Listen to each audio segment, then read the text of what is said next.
Il existe 8 trous mystérieux qui laissent le monde scientifique sans voix. Nous allons donc parler de chacun d'eux, en commençant par le plus profond ici. Si vous allez sur Google Earth et que vous tapez Kola Borehole, vous serez surpris d'apprendre que, caché sous ce chantier délabré, se trouve le trou le plus profond du monde. Sous les gravats se trouve un disque rouillé de la taille d'une pizza, boulonné à la terre. Et c'est ici que les scientifiques russes ont littéralement laissé leur empreinte sur le monde. En 1970, pendant une période de rivalité scientifique entre les superpuissances, certains pays cherchaient à réaliser les découvertes les plus folles en matière de technologie, d'espace et de terre. À cette époque, la Russie a lancé la course pour être la première à atteindre le centre de la Terre. Cependant, ce qu'ils auraient découvert les a poussés à abandonner ce projet et à sceller leur trouvaille pour ne plus jamais l'ouvrir. Avant d'examiner les rumeurs et d'écouter l'enregistrement plutôt terrifiant, commençons par les faits concrets. Ce trou a mis 24 ans à être creusé, et avec ses 12 km de profondeur, il pénètre un tiers de la croûte terrestre. Il est si profond que, si l'impensable arrivait et que vous tombiez accidentellement dans ce trou, il vous faudrait 3 minutes avant d'atteindre le fond. Mais ne paniquez pas trop, car la probabilité que cela arrive est quasiment nulle, puisque le trou ne fait que 23 cm de large, soit à peu près la taille d'une chaussure moyenne. Mais voici la partie la plus folle. Apparemment, lorsque le forêt a percé une cavité dans la croûte terrestre, il est tombé en panne. Alors ils l'ont remonté à la surface, et il brillait d'une sorte de couleur rouge, comme chauffé à blanc. Pendant que tout cela se produisait, les scientifiques pouvaient entendre les sons les plus faibles de cris. Alors, qu'ont-ils fait? Ils ont décidé de descendre un microphone ultramoderne dans le trou. Ce microphone pouvait résister à des températures très élevées, mais tenez-vous bien, il a fondu après 17 secondes. C'était en fait assez long pour qu'ils puissent enregistrer quelque chose, et ce qu'ils ont capté a poussé la moitié de l'équipe à démissionner sur le champ. Avant d'écouter cet enregistrement, je dois vous donner 2 avertissements. Le premier est le suivant. La vérité est très importante pour moi sur cette chaîne YouTube, donc nous devons vraiment discuter de la légitimité de ces enregistrements. Et deuxièmement, je veux que vous sachiez que la première fois que j'ai écouté cet enregistrement, il m'a vraiment fait peur, et je ne suis pas facilement impressionnable. Donc pour certains d'entre vous, et je ne dis pas ça pour faire du sensationnel, mais pour certains, il serait peut-être préférable de passer cette partie de la vidéo.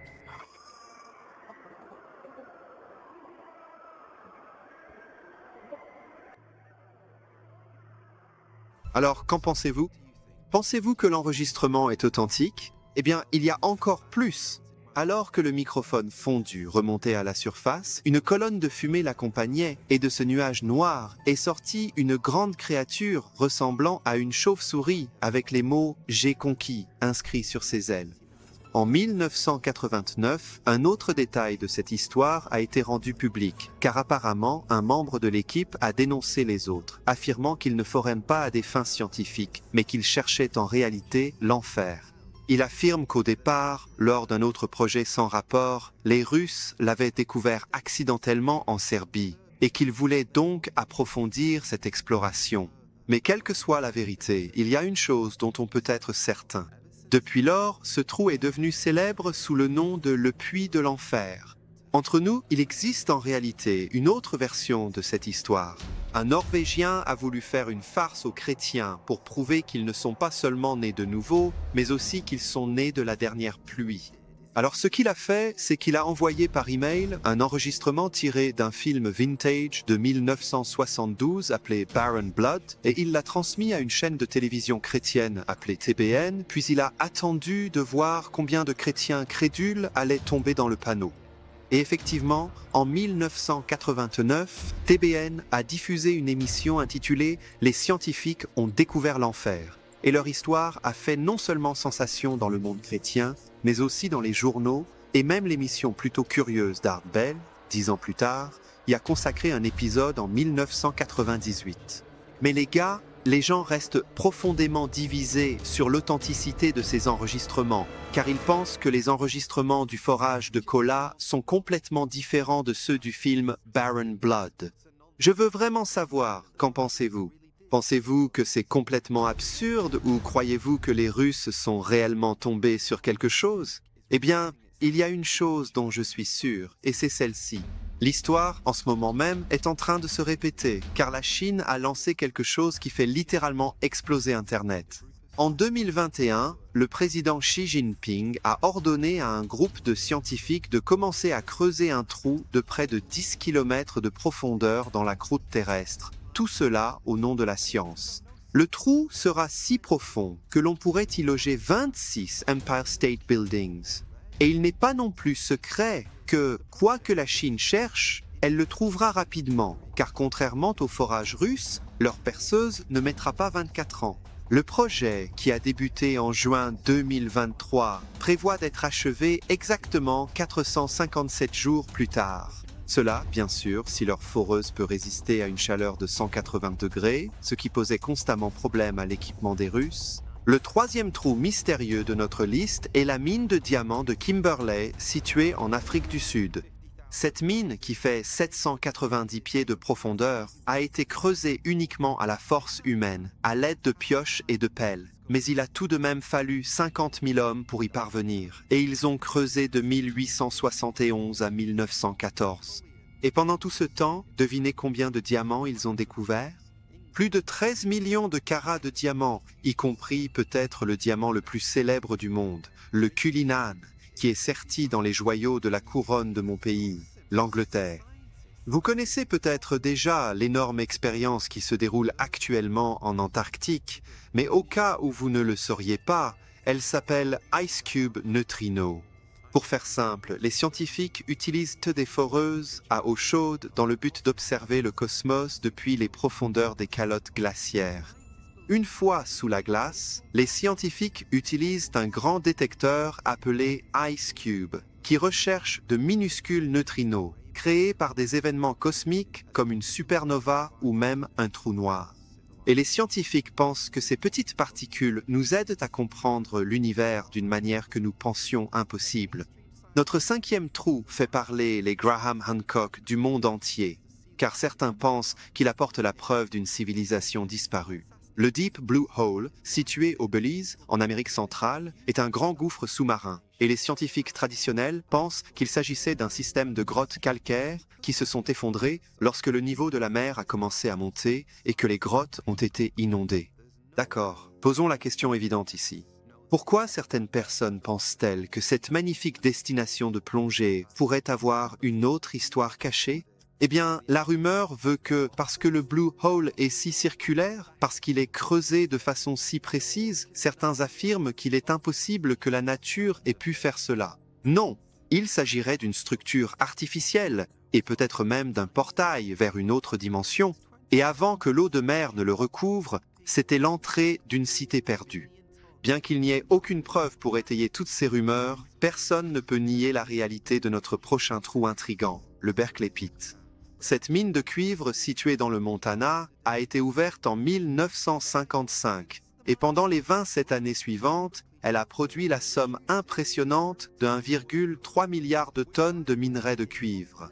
Vous vous dites peut-être, ce trou est relativement ennuyeux, Joe, comparé aux autres que nous avons vus. Mais en réalité, aujourd'hui, les gens paient 3 $ pour aller le visiter. Pourquoi ? Eh bien, depuis la fermeture de la mine, la nappe phréatique l'a rapidement remplie, formant un lac d'une couleur turquoise très vive, qui, soit dit en passant, est dangereusement acide.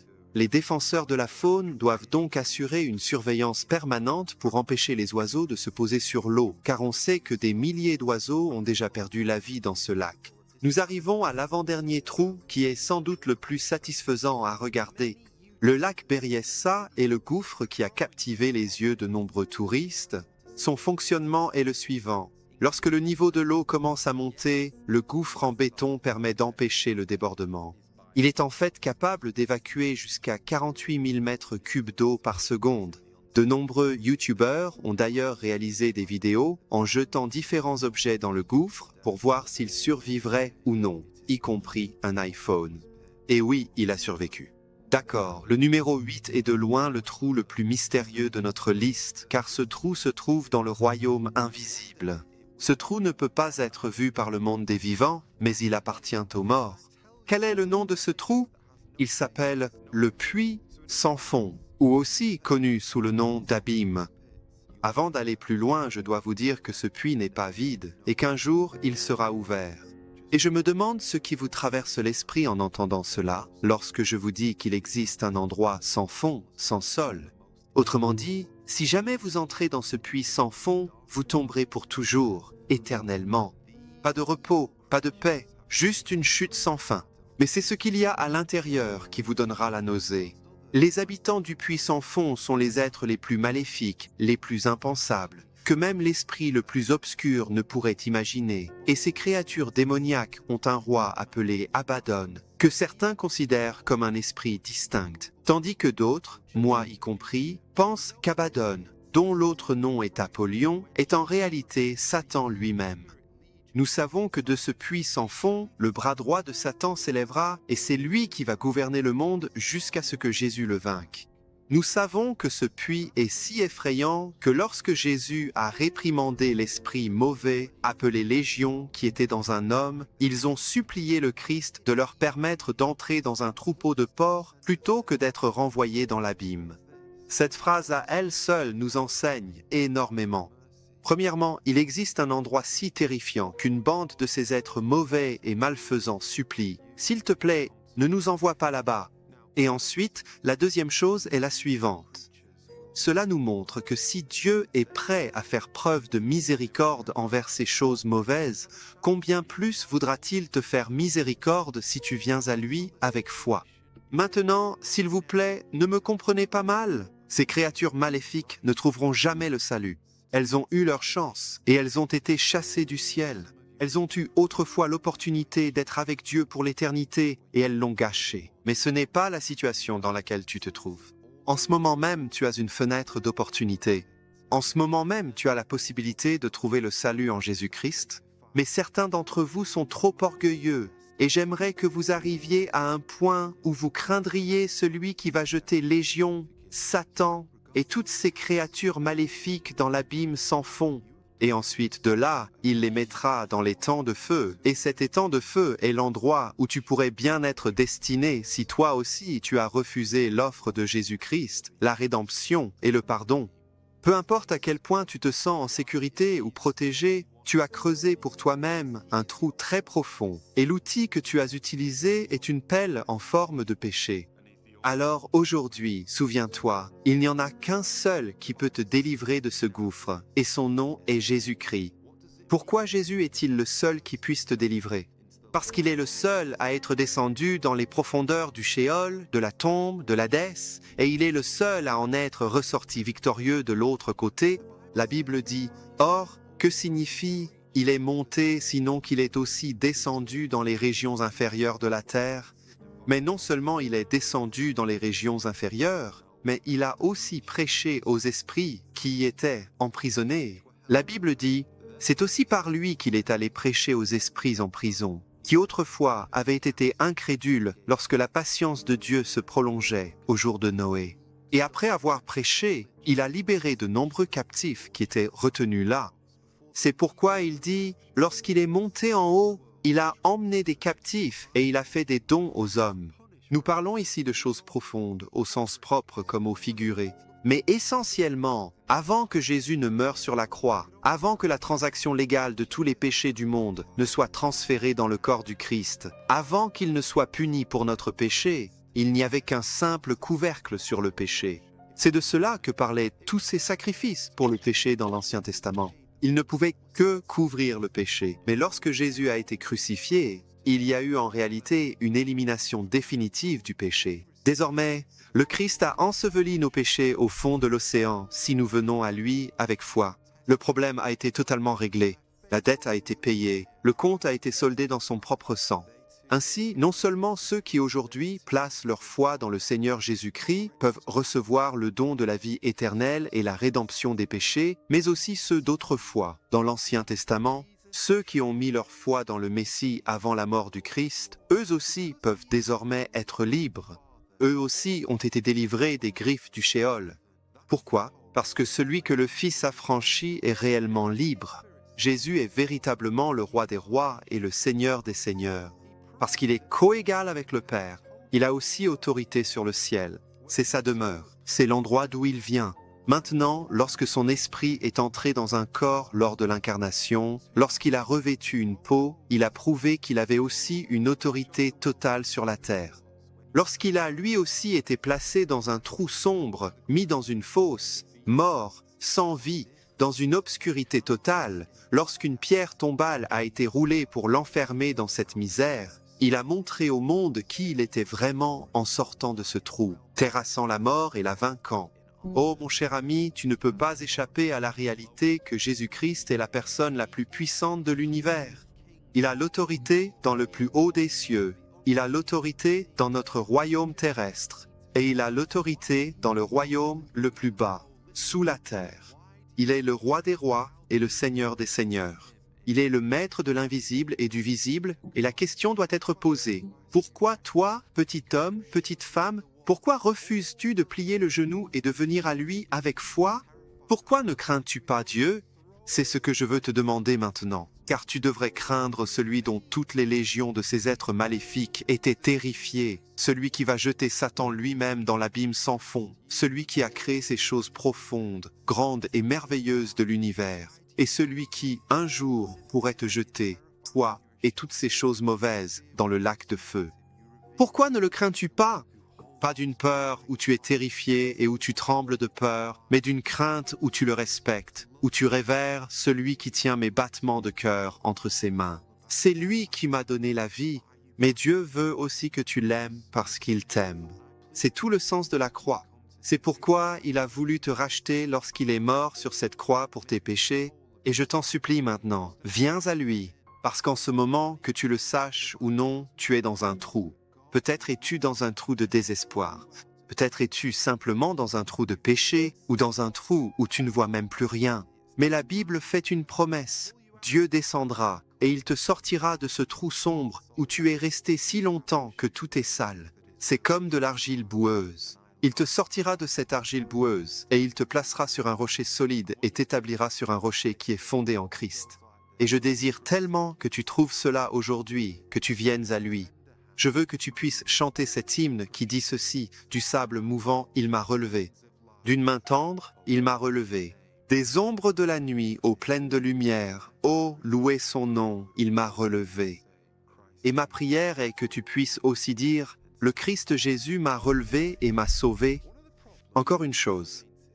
L'un des problèmes avec ces scientifiques, c'est qu'ils aiment creuser de grands trous, puis ils tombent dedans. Mais savais-tu qu'il existe un trou technologique dans lequel chacun de nous est sur le point de tomber? Et si tu veux tout savoir à ce sujet, regarde cette vidéo tout de suite.